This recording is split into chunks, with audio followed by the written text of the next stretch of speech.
আলাইকুম ওয়া রাহমাতুল্লাহি ওয়া বারাকাতুহু।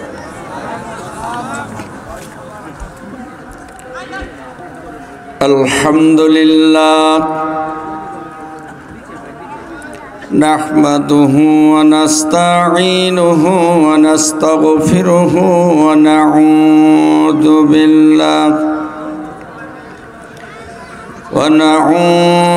বিল্লাহি মিন শুরুরি আনফুসিনা ওয়া মিন সাইয়্যাতি আমালিনা।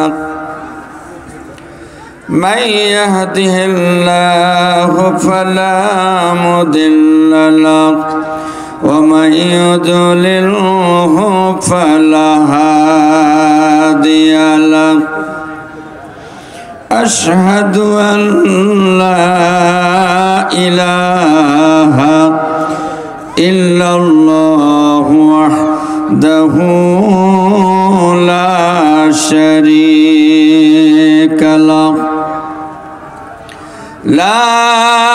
شريك له ولا نذير له ولا مثال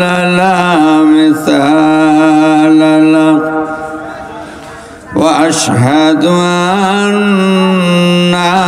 سيدنا وسفينا وطبيبنا وقدوتنا وإيماننا ومولانا محمدا عبده ورسوله الذي أرسله بالحق بشيرا ونذيرا وداعيا إلى الله بإذنه وسراجا منيرا. فقد قال الله تعالى في كلامه المجيد وفرقان الحميد. أعوذ بالله من الشيطان الرجيم. بسم الله الرحمن الرحيم. يا أيها الذين آمنوا هل أدلكم على تجارة تنجيكم من عذاب أليم. تؤمنون بالله ورسوله وتجاهدون في سبيل الله بأموالكم وأنفسكم ذلكم خير لكم إن كنتم تعلمون.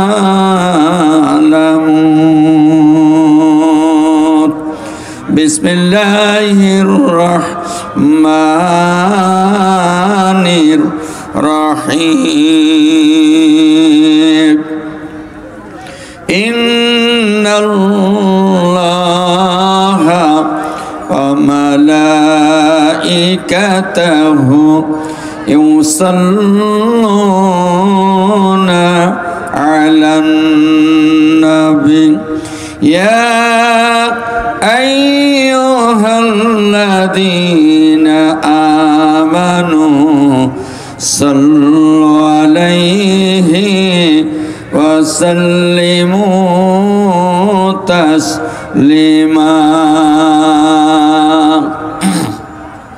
আমরা একবার সবাই দুরূদ শরীফ পাঠ করি যে দুরূদ শরীফটা আমরা সালাত আদায় করি সবাই আওয়াজ ছেড়ে কণ্ঠ ছেড়ে বলবেন আল্লাহুম্মা সাল্লি আলা মুহাম্মাদিন ওয়া আলা আলি মুহাম্মাদ কামা সাল্লাইতা আলা ইব্রাহিম ওয়া আলা আলি ইব্রাহিম ইন্নাকা হামিদুম মাজিদ আল্লাহুম্মা বারিক আলা মুহাম্মাদিন ওয়া আলা আলি মুহাম্মাদ কামা বারাকতা আলা ইব্রাহিম ওয়া আলা আলি ইব্রাহিম ইন্নাকা হামিদুম মাজিদ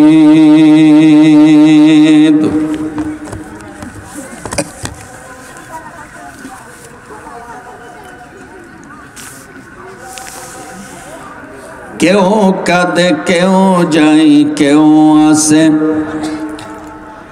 কেউ বাহারায় তাতে মৃত্যুর সাথে সাথে জীবনের পরিচয়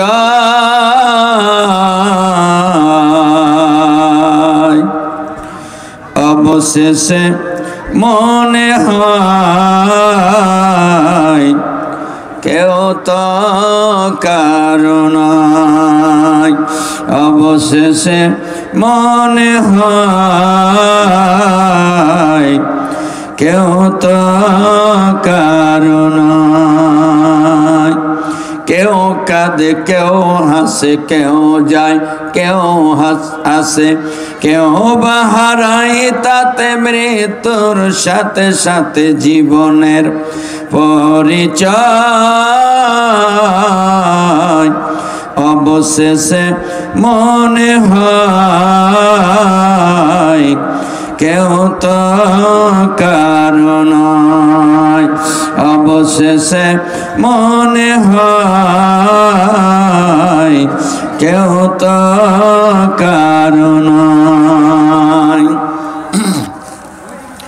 কেউ আসে হাসি নিয়ে এক ঝাঁক স্বপ্ন বুনতে কেউ যায় খালি হাতে স্বপ্নগুলো বাকি থাকতে কেউ আসে খালি হাতে এক ঝাঁক স্বপ্ন বুনতে কেউ যায় খালি হাতে স্বপ্নগুলো বাকি থাকতে আসা যাওয়ার এই ক্ষণিকের মঞ্চে আসা যাওয়ার এই ক্ষণিকের মঞ্চে শুধু অভিনয় অবশেষে মনে হয় কেউ তো কারণ অবশেষে মনে হয় কেউ তো কারণ ঠিক কিনা এটা কি শোনা যায় না দেখেন তো লিখছি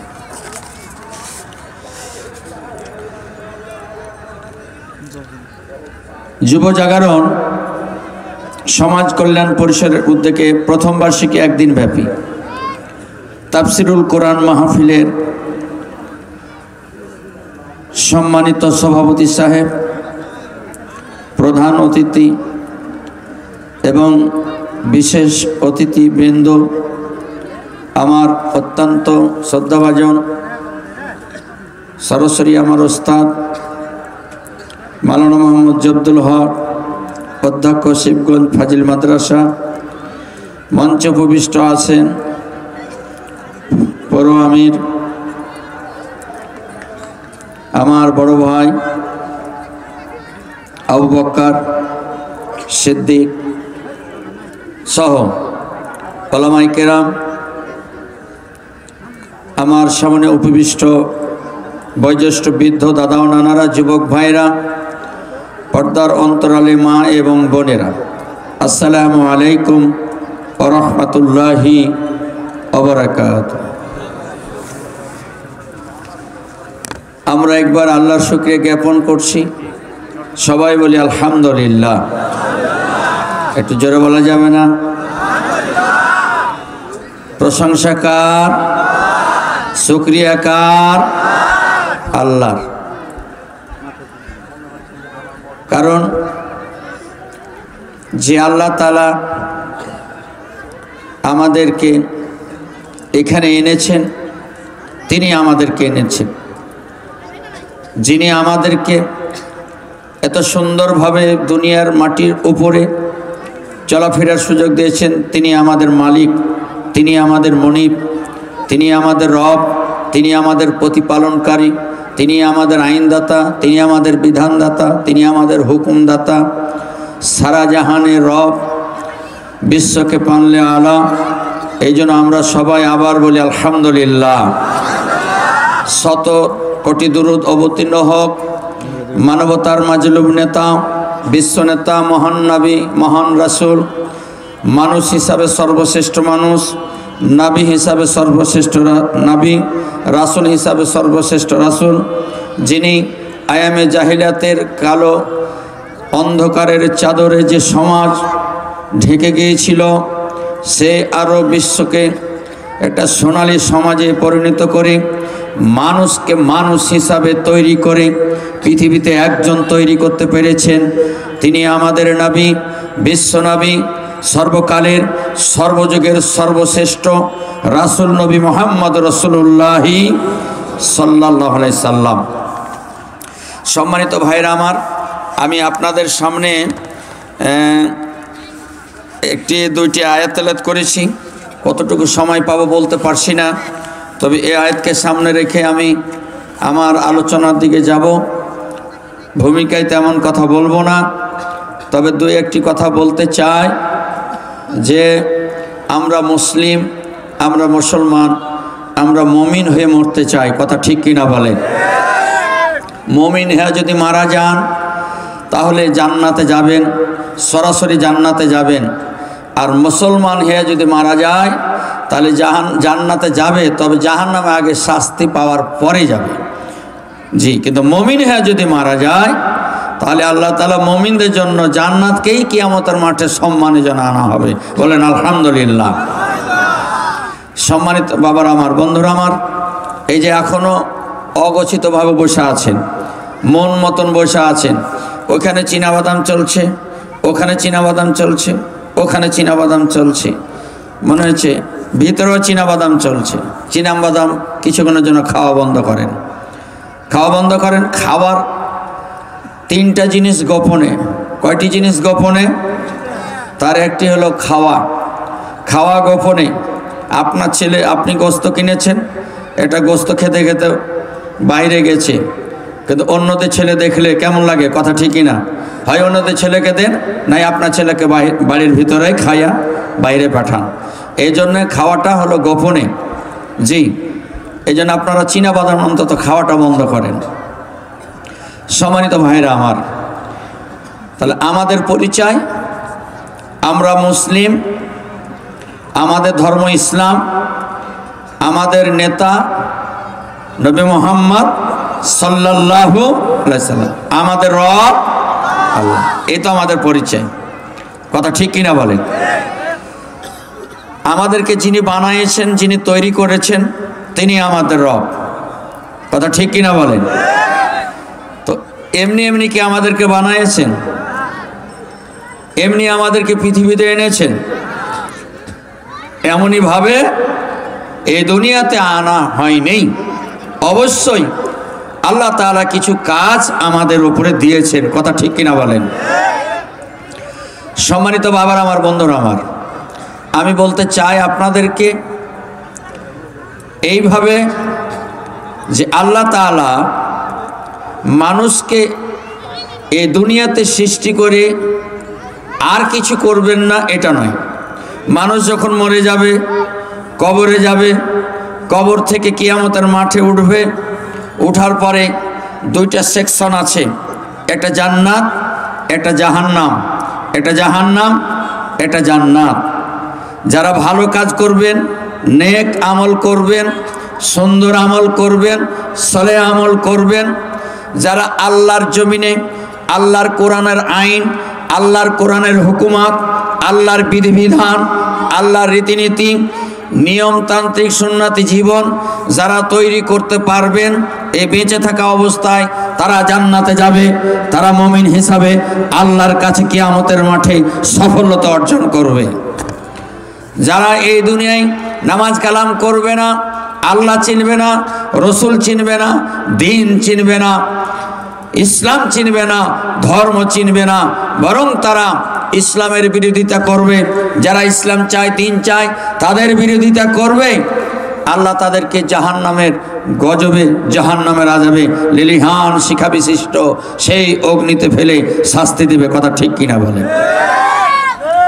সম্মানিত ভাইরা আমার, বাবার আমার, আমরা দোকানে যখন তেল কিনতে চাই তখন কি বলি বলেন তো? দোকানে বলি কি, তেল দেন, এটার সাথে কিন্তু আরেকটা যোগ করে, ভালো তেলটা দেন, বলে কি না বলেন? পেঁয়াজ কিনতে গেলে ভালো পেঁয়াজটা দেন। জি, ডাউল কিনলে ভালোটাই বলি, কলাই কিনলে ভালোটাই বলি, কথা ঠিক কিনা বলেন? সব ভালোগুলোই বলে আমরা ভালো বলে কিনতে চাই, খারাপ আমরা কিনতে চাই না। এখন আপনি যদি মসজিদের একটা ইমাম নিয়োগ দেন, ওই হালঠালাকে দেবেন নাকি? কাকে দিতে চাইবেন? ভালো কি দিতে চাইবেন? যারা আমল আখলাক ভালো, আচরণ ভালো, চরিত্র ভালো, ব্যবহার ভালো, কেরাত ভালো, আমল আছে, আখলাক আছে, ইখলাস আছে, ইয়াকিন আছে, কথা ঠিক কিনা বলেন? তাকে দিবেন কিনা? একটা জালসা যদি করতে চান, সবাই তো বাঁচার চেষ্টা করে একটা ভালো মাওলানা আনার জন্য, কথা ঠিক কিনা বলেন? তো সব জায়গাতে ভালো জিনিস আনার জন্য চেষ্টা, কিন্তু একটা জায়গাতে মানুষ ভালো আনতে চায় না। না একটা মেম্বার ভালো আনতে চায়, না একটা চেয়ারম্যান চায়, না একটা এমপি চায়, না একটা এসপি চায়, না একটা ওসি চায়, না একটা মন্ত্রী চায়, না একটা রাষ্ট্রনয় চায়, কথা ঠিক কিনা বলেন আপনি? কথা ঠিক কিনা? এই জন্য একটা মেম্বার ভালো চাইতে হবে। গাঁয়ের একটা সর্দার বানাইতে চাইলে ভালো সর্দার বানার চেষ্টা করে, গ্রামে একটা মোড়ল বানালে ভালো বানার চেষ্টা করে, কিন্তু এই গ্রামে, এই থানায়, এই জেলায়, এ দেশে একটা মেম্বার বলেন, একটা চেয়ারম্যান বলেন, একটা মেয়র বলেন, একটা এমপি বলেন, তারাকেও ভালো বানাইতে হবে, কথা ঠিক কিনা বলেন? খারাপ পচা মালে যেমন এক বস্তা মালকে নষ্ট করে দেয়, তেমনি এই সমাজের যারা যারা দুর্নীতিবাজ, চোর, বাটপার, চুরি করে যাদের অভ্যাস, এরাও যদি সমাজের নেতৃত্ব দেয়, সমাজটাকে পচিয়ে শেষ করে দিবে, কথা ঠিক কিনা? এই জন্য আগামীতে একটা মেম্বারও যদি বানাইতে চান, তাহলে ভালো ছেলে দেখে বানাইতে হবে, নামাজি ছেলে দেখে বানাইতে হবে, সুন্দর আচরণ, ভদ্র ভালো ছেলে দেখে বানাইতে হবে, কথা ঠিক কিনা বলেন? যারা দিন ইসলামের কথা বলে, আল্লাহর কথা বলে, আল্লাহর পথে দাওয়াত দেয়, রাসূলের পথে দাওয়াত দেয়, রাসূলের আদর্শ শিখায়, দোয়া শিখায়, তাসবিহ শিখায়, নামাজ শিখায়, সিয়াম শিখায়, সর্বোপরি এক কথায় আল্লাহর জমিনে আল্লাহর দিন কায়েমের চেষ্টা করে, কথা ঠিক কিনা? রাজি আছেন আপনারা? সবাই বলে নাই রাজি আছেন? হাত তুলে আল্লাহকে দেখান যে আমরা আগামীতে আমাদের এই নেতাগুলো বানাবো ভালো ভালো দেখে, কথা ঠিক কিনা বলেন? একটি জিকির করেন, লা ইলাহা ইল্লাল্লাহ, গরম পানি থাকে তোর তাড়াতাড়ি, লা ইলাহা ইল্লাল্লাহ সুবহানাল্লাহ আলহামদুলিল্লাহ লা ইলাহা জোরে হচ্ছে না লা ইলাহা সুবহানাল্লাহ আলহামদুলিল্লাহ লা ইলাহা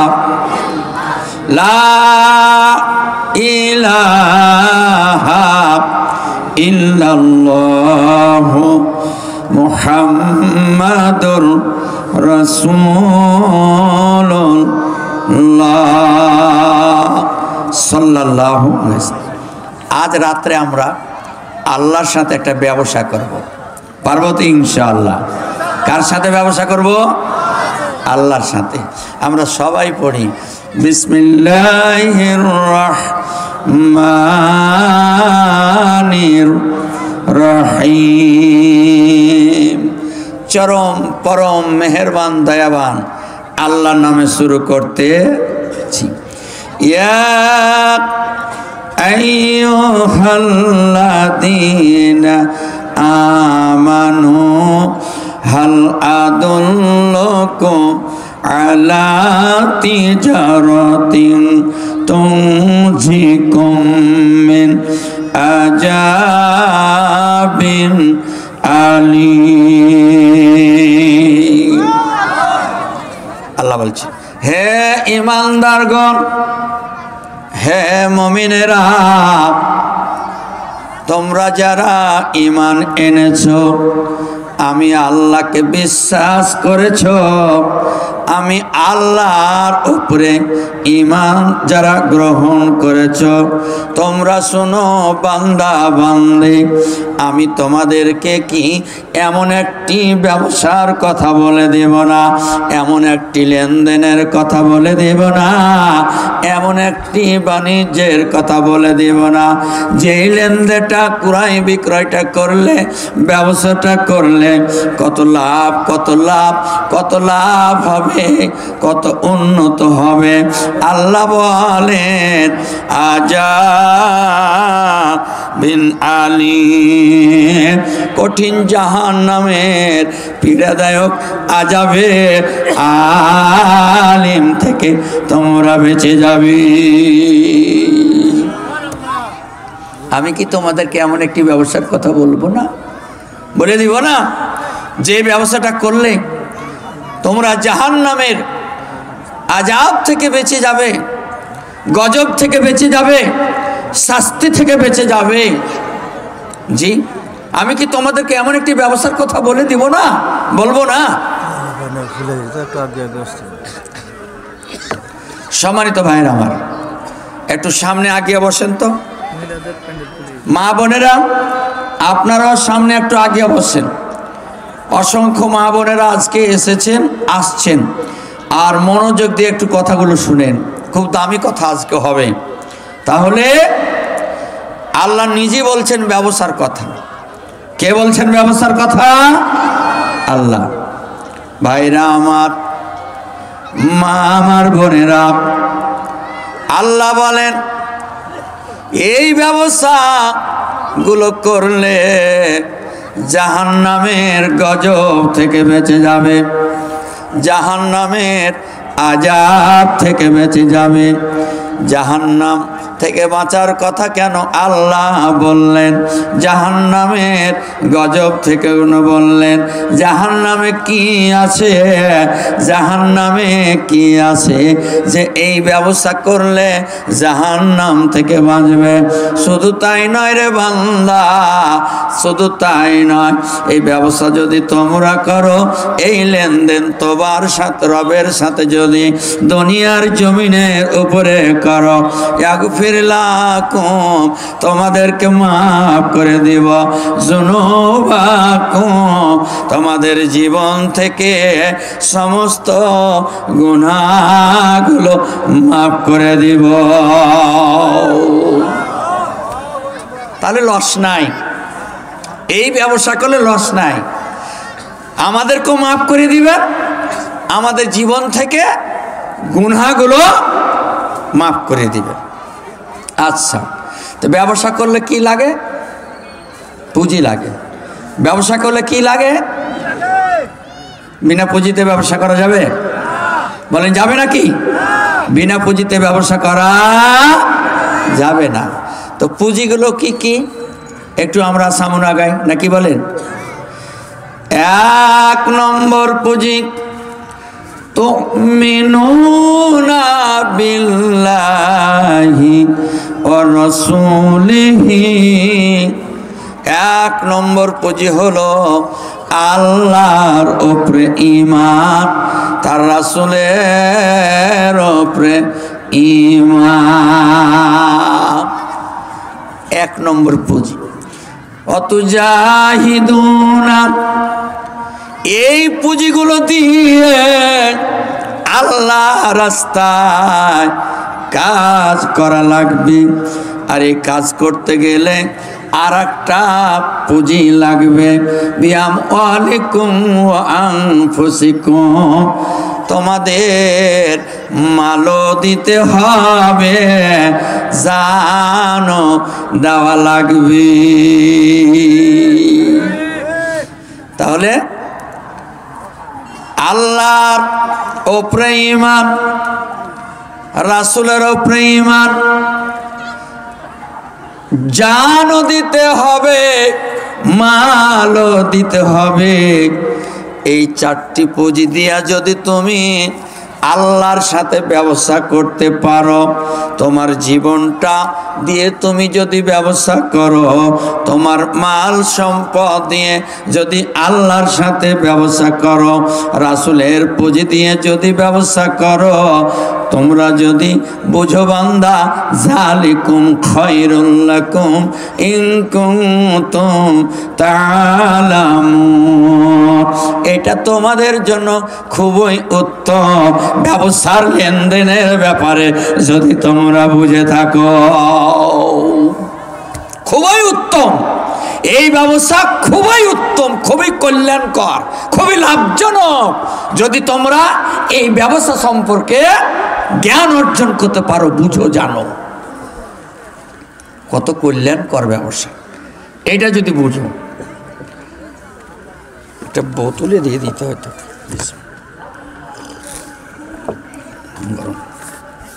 সম্মানিত ভাইরা আমার, তাহলে এখন আমার আলোচনার সামনে যে সবাই মনোযোগ দিবেন, খেয়াল করেন। 1 নম্বর পুঁজির 2টা অংশ, আল্লাহর উপরে ঈমান, তার রাসূলের উপরে ঈমান। এই দুটি নিয়ে আগে আলোচনা হোক। আল্লাহর উপরে ঈমান, রাসূলের উপরে ঈমান। 1 নম্বর পুঁজির 2টা অংশ। কয়টা অংশ বলেন তো? যারা বলেন কয়টি অংশ? কার উপরে ঈমান আর কার উপরে ঈমান? আল্লাহর উপরে ঈমান আনলে রাসূলের উপরে ঈমান আনা লাগবে। আল্লাহর উপরে ঈমান আনার পরে যদি কেউ রাসূলের উপরে ঈমান না আনে, আল্লাহর ঈমান গ্রহণ হবে না। রাসূলের উপরে যদি কেউ ঈমান আনে, আল্লাহর উপরে যদি ঈমান না আনে, তাহলে রাসূলের উপরে ঈমান আনা হবে না। আল্লাহর উপরে ঈমান আনতে হবে, রাসূলের উপরে ঈমান আনা লাগবে। কথাটি কার? জোরে বলেন কার? আল্লাহর। ঢুকছি কিন্তু যদি মনোযোগ অন্যদিকে যায় তাহলে ভুলে যাবেন। আল্লাহর উপরে ঈমান আনার শর্ত 4টি। আল্লাহর উপরে ঈমান আনার শর্ত কয়টি? আল্লাহর জাতে বিশ্বাস, আল্লাহর সিফাতে বিশ্বাস, আল্লাহর কুদরতে বিশ্বাস, আল্লাহর হুকুম এবং আহকামে বিশ্বাস। রাসূলের উপরে ঈমান আনার শর্ত 2টি। রাসূল যা আদেশ করেছেন আদেশ হিসাবে মেনে নিতে হবে। রাসূল যা নিষেধ করেছেন নিষেধটাও জীবনে মানা লাগবে। এই জন্য রাসূলের উপরে ঈমান আনার শর্ত হইল 2টি। আল্লাহর উপরে ঈমান আনার শর্ত হইল 4টি। আলোচনা কিন্তু ডাল ফাংড়ি নিচ্ছে। তাহলে আল্লাহর উপরে ঈমান আনার শর্ত কতটি? 4টি। আল্লাহর জাতে বিশ্বাস, আল্লাহর সিফাতে বিশ্বাস, আল্লাহর কুদরতে বিশ্বাস, আল্লাহর হুকুম আহকামে বিশ্বাস। তাহলে আল্লাহর জাতে বিশ্বাস, আল্লাহর অস্তিত্বে বিশ্বাস, আল্লাহ ছিলেন, আল্লাহ আছেন, আল্লাহ থাকবেন। যে আবার বলছি, আল্লাহ ছিলেন, আল্লাহ আছেন, আল্লাহ থাকবেন, তিনি চিরজীব চিরস্থায়ী। সুবহানাল্লাহ বলেন। আল্লাহর হাত আছে, বিশ্বাস করা লাগবে। আল্লাহর হাতের আঙ্গুল 5টি, 6টি নয়। আল্লাহর মুখ আছে, আল্লাহর চোখ আছে, আল্লাহর রূহ আছে, আল্লাহর বডি আছে, আল্লাহর পা আছে। আল্লাহর ছেলে নাই, আল্লাহর মেয়ে নাই, আল্লাহ কাউকে জন্ম দেয়নি, আল্লাহ কারো থেকে জন্ম নেয়নি, তার সমকক্ষ নেই। তবে আল্লাহর হাত আল্লাহর মতন, আল্লাহর মুখ আল্লাহর মতন, আল্লাহর পা আল্লাহর মতন, আল্লাহর রূহ আল্লাহর মতন, আল্লাহর বডি আল্লাহর মতন। শুধু ইয়াকিন, দৃঢ় বিশ্বাস রাখতে হবে, আল্লাহ আমার রব, আল্লাহ আমার প্রতিপালনকারী, আল্লাহ আমার সৃষ্টিকারী, আল্লাহ আমার আইনদাতা, আল্লাহ আমার জীবনদাতা, আল্লাহ আমার হায়াতদাতা, আল্লাহ আমার মৃত্যুদাতা। আল্লাহ আল্লাহর মতো জোরে বলা যাবে কিনা সুবহানাল্লাহ? আল্লাহ আল্লাহর মতন, কথা ঠিক কিনা বলেন? আল্লাহ এই জন্য পরিচয় তো একটা দিয়েছেন, পরিচয় দেয়নি? কি পরিচয় দিয়েছেন আমরা সবাই জানি, বলি সবাই, বিসমিল্লাহির রহমানির রহিম। কুল হুয়াল্লাহু আহাদ, আল্লাহুস সামাদ, লাম ইয়ালিদ ওয়া লাম ইউলাদ ওয়া লাম ইয়াকুল লাহু কুফুয়ান আহাদ। কথা ঠিক না? আল্লাহর পরিচয় আল্লাহ নিজেই তুলে ধরছেন, আল্লাহর পরিচয় আল্লাহ নিজে ধরছেন। আল্লাহকে এই পর্যন্তই চিনে রাখতে হবে, আল্লাহ সম্পর্কে খুব গভীরে যাওয়া যাবে না। কথা ঠিক কি না? তাহলে আল্লাহর সবই আছে, তবে আল্লাহ আল্লাহর মতন। কথা ঠিক কিনা বলেন? জি ভাইরা আমার, আল্লাহর সিফাতে বিশ্বাস, আল্লাহর গুণে বিশ্বাস। আল্লাহর গুণ আছে, আল্লাহর সিফাত আছে, আছে না? আল্লাহর দয়া, আল্লাহর দয়া, আল্লাহর মায়া, আল্লাহর রহমত সারা পৃথিবীর বুকে, জমিনের নিচে, জমিনের উপরে, আসমানের উপরে, আরশের সেন্টার থেকে নিচে যত আল্লাহর সৃষ্টি আছে, নাজিলা আছে, আল্লাহর সব চাইতে বড় গুণ হলো, সিফাত হলো আল্লাহর মহিমান্বিত, মহিমান্বিত সর্ববৃহৎ আল্লাহর নাজিলকৃত কোরআন। সুবহানাল্লাহ। এটা কার নাজিল করা বাণী? বলেন, কার নাজিল করা বাণী? আল্লাহর নাজিল করা বাণীর বিরোধিতা চলবে, কিন্তু এক শ্রেণীর মুনাফিকেরা বিরোধিতা করছে। কথা ঠিক কিনা বলেন? ওরা বলছে রাজনীতি আলাদা, কোরআন আলাদা। ও তো কোরআন সম্পর্কে জানে না, তো বলবেই। কথা ঠিক না? ও তো তেলাওয়াত করতে জানে না, পড়তেই জানে না, ও ব্যাখ্যাই বুঝবে কি? একটা কোরআনের মাদ্দা বুঝছে 14টা মহল্লের আপ লাগবে। ফেলের ব্যবহার জানতে হবে, মোজারার ব্যবহার জানতে হবে, আমরের ব্যবহার জানতে হবে, নাহির ব্যবহার জানতে হবে, নাহু জানা লাগবে, সরফ জানা লাগবে, ইলমুল ইমলায়ে জানা লাগবে, বালাগাত জানা লাগবে, আরজ জানা লাগবে। অত সহজ নয়। তুমি কি বুঝবা? তুমি তো বলবে কোরআন একটার, রাজনীতি আলাদা। কথা ঠিক কিনা?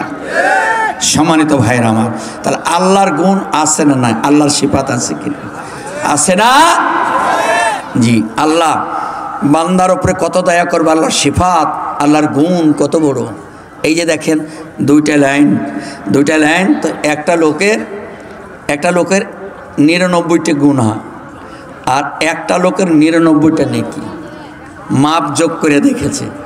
একটা লোকের 99টি নেকি, একটার জন্য বিপদে পড়ে আসে, হাইউথাস করছে, আর একটা লোকের 99টি গুনাহ, একটাই নেকি। যে দেখেন এটা হাদিস বলছে, একবার সহি হাদিস, তোলপাড় করে দিচ্ছে, কিয়ামতের মাঠকে তোলপাড় করে দিবে। একটা নেকি দাও, একটা নেকি দাও, আর একটা নেকি কে দিবে?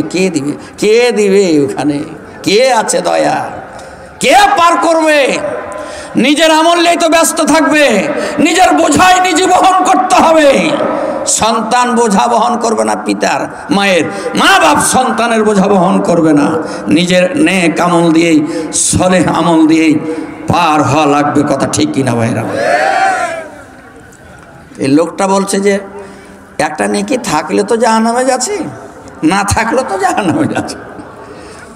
ওই যে ভাই শোনো বলবে অনুবাদ, শোনো, আরে তোমার কাছে যে কি হবে, তোমার তো নেকি একটা 99টা গুণ, আমি একটা লেগে নাপসি করতে।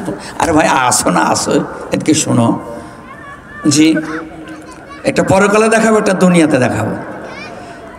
তো কি এই নেকিটা থাকলে তো আমি জাহান্নামে যাচ্ছি, দোজখে পড়ছি, আর না থাকলেও যাচ্ছি, যেহেতু আমার 99টি গুনাহ, এটা আমি তোমাকে দিয়ে দিলাম, নিয়ে নাও। যেমন দিয়ে দিল, পূরণ হয়ে গেল খাতা, আনন্দ উল্লাস করতে করতে রবের দরবার হাজির। পেয়ে গেছি আল্লাহ, পেয়ে গেছি, পূরণ হয়ে গেছে, পেয়ে গেছি, পূরণ হয়ে গেছে। এই ঘটনাটা ঘটলো, বলেন তো আমার আল্লাহ জানে কি না? জানে না? আল্লাহ বলে, তোরে কে দিল রে? এত বিপদের মাঠে তোকে কে দিল রে? এত উপকার করলো। আচ্ছা ঠিক আছে, ওই মানুষ হয়ে, ওই বান্দা হয়ে একজন বান্দাকে যদি বাঁচাইতে পারে কিয়ামতের মাঠে, তবে আমার রহমত তো, দয়া তো 99টি আমি কোটে নিয়ে আসি। আল্লাহ সারা পৃথিবীর 99টি নিজের কাছে জমা রেখেছেন, একটা দয়া দিয়ে সারা দুনিয়াকে আমার আল্লাহ চালাচ্ছি। কয়টা দয়া দিয়ে? আর 99টি কার কাছে জমা আছে? তো বলেন তো তাহলে কেমন হয়? একটা দয়া দিয়ে যদি সারা দুনিয়া চলে। সুবহানাল্লাহ, সুবহানাল্লাহ। কে কাজ করলো? ফেরেশতা তার নিয়ে ওই বান্দাকে হাজির করা হলো। কি ব্যাপার, তুমি মুসিবতের দিন, বিপদের মাঠে, বন্দির মাঠে, গ্রেফতারের মাঠে, মাহশারের মাঠে, কালো মাঠে, কোরআন মাজিদে কিয়ামতের মাঠটাকে 22টি নামে আল্লাহ ডেকেছে। কয়টি নামে? সুবহানাল্লাহ বলেন। বন্দের মাঠ, গ্রেফতারের মাঠ, অন্ধকারের মাঠ, গাছিয়ার মাঠ, আছন্নের মাঠ। কে রে গোলাম? এ বান্দা, তুমি এত বড় বিপদে পড়ার পরেও তুমি একজন আমার গোলামকে উদ্ধার করতে পারো? এরে বান্দা, তুমি মানুষ, এই মানুষকে যদি তুমি এভাবে, আমার একটা বান্দাকে তুমি বিপদের মাঠ থেকে মুক্তির ঠিকানা জান্নাতে পাঠাইতে পারো, সুযোগ করে দাও। আমি আল্লাহর দয়া কি কম? আমি আল্লাহর গুণ তো তোমার জন্য দয়া তো, রহমত তো নিয়ে বসে আছে রে বান্দা। তুমি যদি এই বান্দাকে বিপদের মাঠে থেকে জান্নাতের পথে তুলে দিতে পারো সহযোগিতা করে। যারে গোলাম যা, আমি আল্লাহ আমার দয়া দিয়ে তোমাদের দুইজনকে মাফ করে দিয়ে জান্নাতবাসী করে দিলাম। পারবেন আল্লাহ? পারবে কি না? পারবে না? ভাইরা আমার, বাবারা আমার, 99 জন মানুষ হত্যা করেছে। কয়জন? 99 জন মানুষ হত্যা করেছে। হঠাৎ করে চিনতে আসলে এত মানুষকে আমি জবাই করলাম, আমার তো মাফ হবে না, আমার ক্ষমা নাই, আমি মাফ পাবো না, কেমন করে মাফ হবে? এই জন্য দৌড়ঝাঁপ শুরু করেছি। একজন আলেমের বাড়ি দিকে, বুজুর্গর বাড়ি দিকে, জ্ঞানী লোকের বাড়ি দিকে দৌড় দিয়েছে, আমার কি মাফ হবে না? রাস্তায় দৌড়ালছে, লোকে বলে কি ব্যাপার, এত কেন দৌড় দিয়েছ? হ্যাঁ, বলে আমার মাফ হবে কিনা, আমি এতজন মানুষ জবাই করেছি। হ্যাঁ, 99টা মানুষ জবাই করে তোমার ফের গুনাহ মাফ হয়? হ্যাঁ, তো মাফ তো হবে না, হবে তো তোকে লেলি তাকো দিয়েছে। কয়শো হলো? এখন 100 পড়ে গেল। দৌড় দিয়েছেন, 100 জন মানুষকে হত্যা করে দৌড় দিয়েছেন। বাবারা, রাস্তায় আমার আল্লাহর অর্ডার হয়ে গেল, আজরাইলের বাহিনী এসে তার জানটা কবজ করে নিল। জান্নাতের ফেরেশতা তাকে টানাটানি করে, যেহেতু মাপের জন্য, তওবার জন্যে সামনে ছোটাছুটি করছিল, এই জন্য আমরা নিয়ে যাব। জাহান্নামের ফেরেশতা ঝগড়া করছে, এতজন মানুষকে হত্যা করেছে, এই জন্য আমরা জাহান্নামে নিয়ে যাব। আল্লাহ বলেন, ফেরেশতারে এইভাবে গন্ডগোল করো না, হইচই করো না, জমিনটা মেপে দেখো, যে বাড়ি থেকে বের হয়েছে, যে বাড়ির উদ্দেশ্যে যাচ্ছিল, যে বাড়ির উদ্দেশ্যে যাচ্ছিল, ওদিকে যদি বেশি চলে যায় আমার বান্দা জান্নাতের ফেরেশতা নিয়ে যাবে, আর যদি তার পিছনে বেশিটা থেকে যায় জাহান্নামের ফেরেশতা নিয়ে যাবে। জমিন মাপতে আরম্ভ করলো, ফেরেশতারা জমিন মাপতে আরম্ভ করলো। ভাইরা আমার, বাবারা আমার, বন্ধুরা আমার, মায়েরা, মনে লাগছিল জমিনটা পিছন দিকেই ছিল। আল্লাহ জমিনকে বলে, জমিন রে, এ জমিন, সামনে তুমি একটু সামনে আগিয়ে যাও। আল্লাহ একটু জমিনকে ধাক্কা দিয়ে সামনে করে দিলে, আল্লাহর বান্দা আল্লাহর রহমত নিয়ে মাফ পেয়ে গেলি। আমি কিন্তু একটা দয়া বুঝেছি, সব ক্ষেত্রে হবে না। ভাইরা আমার, বাবারা আমার, আল্লাহর ওপরে ঈমান আনার শর্ত কয় কি বলেছি? আল্লাহর জাতে বিশ্বাস, আল্লাহর সিফাতে বিশ্বাস। আল্লাহ রাব্বুল আলামিন বলেন, ফাদকুরুনি আযকুরুকুম ওয়াশকুরুলি ওয়ালা তাকফুরুন। সুতরাং তোমরা আমাকে স্মরণ করো, আমি তোমাদেরকে স্মরণ করব। যে অবস্থা রেখেছি শুকরিয়া আদায় করো, অকৃতজ্ঞতা প্রকাশ করো না। আল্লাহর কি এমন ডাল ঢেলেছে যে আমাদেরকে স্মরণ করবেন? বলেন জি। তার মানে কি? আল্লাহ বলে, বান্দা তুমি যদি আমাকে ঈমান নিয়ে স্মরণ করো, বিশ্বাস নিয়ে স্মরণ করো, আমার রব আমাকে মাফ করবে, ক্ষমা করবে। আমার রব, আমার মালিক আমাকে জাহান্নামে পোড়াবে না, গজবে পোড়াবে না, আলিমে পোড়াবে না। এই ঈমান, দৃঢ় বিশ্বাস, ইয়াকিন নিয়ে, ইখলাস নিয়ে যদি তুমি ক্ষমা চাও, ঈমানের সাথে তুমি চাইবা আমি আল্লাহ তোমাকে ক্ষমা নিয়ে স্মরণ করব। আল্লাহর ক্ষমতায় বিশ্বাস, আল্লাহর ক্ষমতায় বিশ্বাস। কিসে বিশ্বাস? আল্লাহর 3 নম্বর রাশি, আল্লাহর ক্ষমতায় বিশ্বাস। কিসে বিশ্বাস বলেন তো? আল্লাহর ক্ষমতায় বিশ্বাস। জি, 3 নম্বরটা কি বলেছিলাম? আল্লাহর ক্ষমতা বিশ্বাস। ক্ষমতার মালিক কে? আল্লাহর কুদরতে বিশ্বাস, মানে ক্ষমতায় বিশ্বাস। আল্লাহ ক্ষমতার মালিক, আল্লাহ সকল নিয়ন্ত্রণ করছেন, কাউকে সম্মানের চেয়ার দিয়ে তাকে লাঞ্ছিত করতে পারেন, আবার কাউকে জেলে ভরে সম্মান দিতে পারেন। কথা ঠিক কিনা বলেন ভাইরা আমার? পারে না? পারে কিনা? ক্ষমতার মালিক কে? আল্লাহ। ঘটলো কিনা? ঘটলো কিনা? রাস্তা দিয়ে চলছি তো হুজুর, 41 বছর কিছু বলিয়েন না, 41 বছর পর্যন্ত আছি। জি, কত বছর? একজন তো তার চাবিকাঠি উপরে আছে। কথা ঠিক কিনা বলেন? তাহলে আল্লাহ বলছে আমি ক্ষমতা দিয়ে কাউকে লাঞ্ছিত করি, বেইজ্জতি করি, অপমান করি। কথা ঠিক কিনা বলেন? আর কাউকে আমি জেলে ভরে, কাউকে আমি বন্দি রেখেও সম্মান করি। করে কিনা আল্লাহ বলেন? তাহলে সম্মান ইজ্জতের মালিক কার কাছে? এই চাবিকাঠি কার কাছে?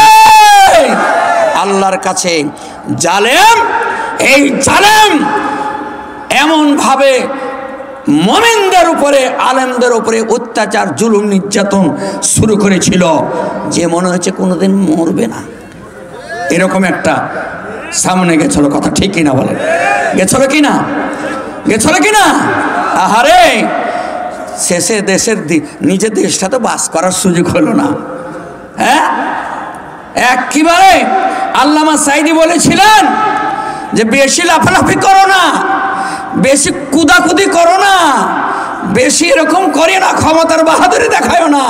12 কোটি মানুষ গাছের একটা নাড়া দিলে দিল্লি গা মামুর কাছে বলবা। কথা ঠিকই না বলেন? কথা ঠিকই না? একটা নাড়া দিয়েছেন, তাই মামুর বাড়ি গিয়ে দিল্লিতে বলেছে। ওখান থেকে ফের হুমকি দেয়, এই আমি এই নিকটি আছে, খালি আইসা দেখো, আয়না ঘরে এখনো ভাঙা হয়নি। জি, ওই আয়না ঘর তৈরি আছে। জি, আপনারা হাসতেছেন, হাসতেছেন। কত মায়ের বুক খালি হয়েছে, কত বাপের বুক খালি হয়েছে, কত সন্তান হত্যা হয়েছে, কত সন্তানের হাত গেছে, কত সন্তানের পা গেছে, কত সন্তান জীবন দিয়েছে, কত সন্তান জেল খেটেছে, কত সন্তান আয়না ঘরে বন্দী হয়ে ওটা জীবনটা না খেয়ে শুকিয়ে শুকিয়ে মারা গেছে। কথা ঠিক কিনা বলেন? হাসির কাজ নয়। সম্মানিত ভাইয়ের আমার, বাবার আমার, প্রতিষ্ঠিত শক্তি 400 বছর ক্ষমতা থাকার কারণে সে নিশ্চিত হয়ে বলেছিল এই পৃথিবীতে আমি একজন রব, আর কেউ দ্বিতীয় রব নাই। ফেরাউন বলেছিল। কথা ঠিক কিনা বলেন? কে বলেছিল? কে বলেছিল? ফেরাউন বলেছিল। কোথায় কোথায় গেল? কোথায় গেল? সাগরে। কোথায়? সাগরে কাদা খেয়ে। আল্লাহ ফেরেশতা জিবরাইলকে বলেছেন ওর মুখে কাদা ঠুসা, যেন ও আমাকে আল্লাহ না বলতে পারে। জি, প্রতিষ্ঠিত শক্তি নমরুদ আল্লাহর নবী ইব্রাহিমকে আগুনে ফেলেছিল। কথা ঠিক কিনা বলেন? ফেলেনি? আগুনে তিনি থাকার পরে সম্মানিত হয়েছেন না অপমানিত হয়েছেন? আর একটা ভাঙা পচা ন্যাংরা খোড়া দিয়া, মশা দিয়ে তদানীন্তন সময়ের ক্ষমতাধর শক্তিধর নমরুদকে আল্লাহ পিঠে শেষ করেছেন জুতা মেরা মেরা। কথা ঠিক কিনা বলেন? বলেন না, জোরে বলেন না কথা। এই তদানীন্তন সময়ে Abu Jahl, Abu Lahab, Mughira, Utba, Shaiba, Utaiba, Abu Sufian তখন আল্লাহ রসুলের উপরে জুলুম নির্যাতন করেছিল, এবং কি এক নয় 3টি বছর বিশ্বনবীকে জেলে ভরেছিল এই তদানীন্তন সময়ের কাফের মুশরিক এবং মুনাফিকেরা। ওই জের এখনো চলছে। বলেন কথা ঠিক কিনা বলেন? ওই জের এখনো চলছে। সম্মানিত ভাইয়ের আমার, বন্ধুরা আমার, এই জন্যে দিন কায়েমের তামান্না নিয়ে, ইসলাম প্রতিষ্ঠার তামান্না নিয়ে, আল্লাহর জমিনে আল্লাহর কোরআনের রাজ কায়েমের তামান্না নিয়ে আল্লাহকে জানও দিতে হবে, মালও দিতে হবে। কথা ঠিক কিনা বলেন? জানমাল মাল জান দিতে রাজি আছে, হাত তুলে আল্লাহকে দেখান তো সবাই। তাও যে ফের কোঁকড়া আছে হাত, যে লিল্লাহে তাকবীর, হাত নামান। তাহলে বাংলাদেশের সংসদে কোরআনের আইন চালু হোক, এটা আমরা চাই। বলেন এটা আমরা চাই। এই কোরআনের আইন দিয়ে রাষ্ট্র চলে, বাংলাদেশটা সোনার টুকরা হয়ে যাবে। কথা ঠিক কিনা বলেন ভাইরা? প্রত্যেকটা মানুষ ইয়াতিমের হক বুঝিয়ে পাবে, মিসকিন তার হক বুঝিয়ে পাবে। ওই ধরনের মানুষগুলো, ওই ধরনের লোকগুলোকে যদি আপনারা দায়িত্ব দেন, রাষ্ট্রের 1 টাকাও চুরি হবে না, ডাকাইতি হবে না, নষ্ট হবে না, আমানতের খেয়ানত করবে না। যাদের দিন কায়েমের তামান্না নিয়ে জমিনে কাজ করছেন, তাদেরকে দায়িত্ব দিবেন ইনশাআল্লাহ। আল্লাহকে সাক্ষী রেখে বলছি, আপনাদের আমানত, আপনাদের সব ন্যায্য, সব বুঝিয়ে পাবেন। কথা ঠিক কিনা ভাইরা আমার? সম্মানিত ভাইরা আমার, ধরো যে আমার এই আদায় করতে হবে নাকি? হ্যাঁ, টাকা চাইছে, টাকা চাইছে, টাকা দিয়ে দেন তো। নগদ না বাকি? সব নগদ। তা আজকে যত টাকা আছে পকেটে, আজকে যত টাকা পকেটে আছে দিয়ে দেন। জি, 2টা জিনিসে জান্নাত গ্যারেন্টি। কয়টা জিনিসে বলতে বুঝতে পারে না? কয়টা জিনিসের জান্নাত গ্যারেন্টি? 2টি। বলবো, জীবনটা দিয়ে দেন, জান্নাত গ্যারেন্টি দিয়েছে কেটা? জোরে বলে না। জান্নাতকে গ্যারেন্টি দিয়েছে আল্লাহ। আর একটা হলো মাল। মাল আল্লাহকে দেন, এটা কোনো লোক দেখানো হয় নাই, কোনো অহংকার নাই। আল্লাহ বলেই দিয়েছে মাল দিবা, মাল দিবা, সবচেয়ে পাওয়ারফুল শক্তিধর দলিল দিয়ে আমি জান্নাতে দাখিল করবো। সুবহানাল্লাহ বলবে না? এই জন্যে ভাইরা আমার, বাবারা আমার, বন্ধুরা আমার, আপনাদের কাছে বলছি, সময় খুব কম, যত নগদ টাকাগুলো পকেটে আসে এই দিনের জন্য দিয়ে দেন, এই দিনের জন্য দিয়ে দেন ভাইরা আমার, বন্ধুরা আমার। এই জন্য কই মা আমার, বোনেরা, ওখানে যারা আছেন একটু ডানে বামে সামনে সুন্দরভাবে বসে পড়েন তো, আর জায়গা ফাঁকা রাখবেন না। আপনার সামনে আপনার ডানে বামে জায়গা ফাঁকা রাখবেন না, গোছে ওগুলো পূরণ করে বসুন। আর যতগুলো টাকা আজকে আপনারা এনেছেন, এক জায়গায় করে টাকাগুলো আপনারা দিয়ে পাঠিয়ে দেন ভাইরা আমার, বাবারা আমার, বন্ধুরা আমার, সোনা দরদি আমার। আল্লাহর এই জানেন, গফিরা আলী ইমরাতিন মুমিসাতিন মাররাবি কালবিন, জি, ফানাজাত খুব পাহা পাসাও বেদ খিমারিহা, ফানাজাত খুব পাহা মিনাল মাই। দেখেন, ফজরের সময় জেনাকারী রাস্তা দিয়ে চলে যাচ্ছে। কত দামি কথা বাবা! যার পায়ের তলের জমিনটা থরথর করে কাঁপছিল, হঠাৎ করে কানে আওয়াজ, পানি পানি পানি, ফানাজাত খুব পাহা। ওই মহিলা, জেনাকারী মহিলা, তার পায়ের মোজা খুলল, তার অন্যার সাথে বাঁধলো মিনাল মা। আর ওই মহিলা, জেনাকারী মহিলা, পতিতলার মহিলা, ওই মোজা ডুবিয়ে ডুবিয়ে, পাশে পুকুর ছিল, কুকুরের মুখে দিয়ে দিল। এই কুকুরকে পানি দেওয়ার কারণে তার জীবনের সমস্ত গুনাহ আমার আল্লাহ মাফ করে দিয়ে জান্নাতের ঘোষণা দিয়েছি। মানুষকে নয়, কাকে? মানুষকে নয়, কাকে? এটা কুত্তাকে। জি, এটা কুত্তাকে। জি, আল্লাহ বলেছে, বান্দা তুমি যদি আল্লাহর উপরে, রাসূলের উপরে ঈমান আনো, ব্যবসা মজবুত। ব্যবসার দ্বিতীয় অংশ হলো বিআমওয়ালিকুম ওয়া আনফুসিকুম। এই জায়গায় আমি যেতাম, কিন্তু তার আগেই চিঠিটা এসেছে। আল্লাহ বলেন, মাল দাও, জানো দাও, আগে মাল দাও, তারপর জান দাও। আল্লাহ এটা আগে মাল কেনা চাইলেন? বলেন তো, আগে কেন মাল চাইলেন? আগে জানের কথা না বলে আগে কেন মালের কথা বললেন? ভাই আমার, বাবা আমার, জান দিলে শুধু জানি দেওয়া হয়। আর যদি আগে মাল দেন, মাল যদি আগে দেন দিনের পথে, ইসলামের পথে, কোরআনের পথে, মালও দেওয়া হয়, জানও দেওয়া হয়। এই জন্য আমার আল্লাহ বললে, বান্দা এই ব্যবস্থা যদি তুমি বুঝো, তোমার জীবনটা দেওয়া বুঝো, তোমার মালটা যদি দেওয়া বুঝো রে বান্দা, তাহলে তোমার জীবন থেকে গুনাহ মাফ হয়ে যাবে। আমি আল্লাহ তোমাকে মাফ করে দিব, আমি আল্লাহ তোমাকে ক্ষমা করে দিব। আরো বান্দা শুধু তাই নয়, ওয়া উখরা তুহিব্বুনা নাসরুম মিনাল্লাহি ওয়া ফাতহুন করিব ওয়া বাশশিরিল মুমিনিন।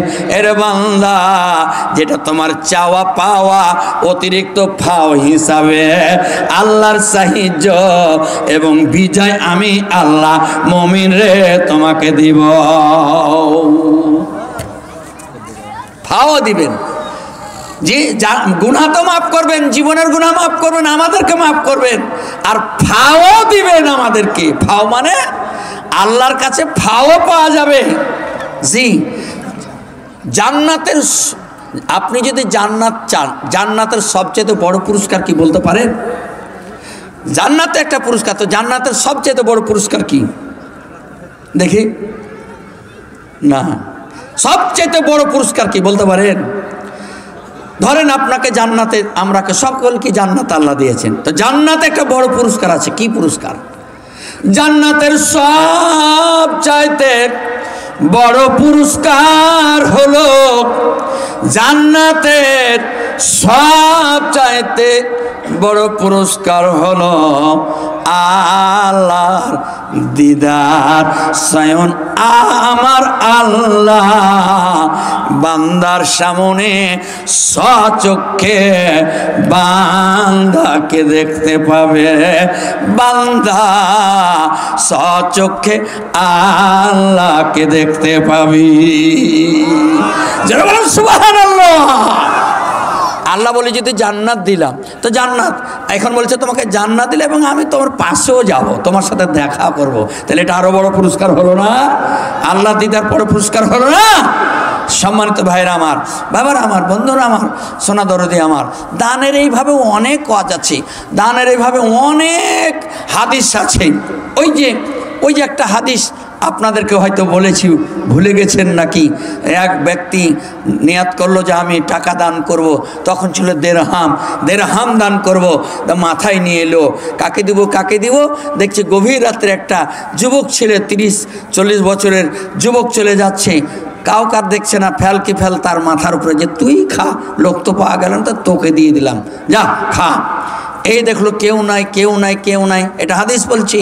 জি, কেউ নাই। সকালে গল্প করছে, আজকে আমি অনেক টাকা পেয়েছি। কে যে টাকা আমাকে দিয়েছে আল্লাহ জানে। তো সেই লোকটা হলো ওই গ্রামের সবচেয়ে বড় ডাকাত। তো লোকজন বলছে, আরে ডাকাত তোকে সবচেয়ে টাকা দিয়েছে, আর লোক পাইনি রে, ডাকাত কি সবচেয়ে টাকা দিয়েছে? তো যে টাকা দিয়েছে ও কিন্তু বসে বসে শুনছে যে আল্লাহ টাকা তো দিলাম, ডাকাত কি দিলাম, আর লোক হলো না, আর লোক পাওয়া গেল না। এই দান তো দান, 2 দান, আর একটা দান দেবো। দান দিয়ে এসে ফের ওই রাস্তা দিয়ে একজন জেনাকারিনী মহিলা চলে যাচ্ছে, টাকা ফেল তাকেই দিয়েছে। রাস্তা সকালে গল্প হলো, উম্মুকে টাকা দিয়েছে, ছি, এই মহিলাকে টাকা দিয়েছে রে, আর জায়গা পায়নি, সে তো পতিতালয়ের মেয়ে। যে লোকটা টাকা দিয়েছে ওই তো শুনছে যে গতকালকে দিলাম তো চোর ডাকাত পেলে, আজকে দিলাম তো জেনাকারে, বলেন 2 দিনের দান আমার নষ্ট হয়ে গেল নাকি রে। এবার 3য় দিন আর একজন এবার টাকা নিয়ে এসছে, রাস্তার মোড়ে দেখছে যে একটা 70-80 বছর বৃদ্ধ বুড়া মুখখান নিচু করে বসে আছে। দেখ 2 দিন তো বাদ হয়েছে, বুড়া তুই খা। এই ফেলে দিল, কে রে এমন খেপে যা, আমি কাউকে টাকা দিই না, ফেলে আমার সামনে কে টাকা দেয় রে। এইভাবে সকালবেলা খবর হয়ে গেল, ছোট করে বলছি, লম্বা হাদিস। হ্যাঁ, তোমাকে টাকা দিয়েছে, আরে সেই দিনকে দিল ডাকাতকে, সেই দিনকে দিল ওই মহিলাকে, আর তোমার কাজকে দিয়েছে। তুমি জীবনে কোনোদিন মাদ্রাসায়, মসজিদে, জালসায়, খুতবায় কোনোদিন তুমি 1 টাকা দান করো না, তুমি টাকা পেয়েছো। যে টাকা দিয়েছে কিন্তু ওই শুনছে।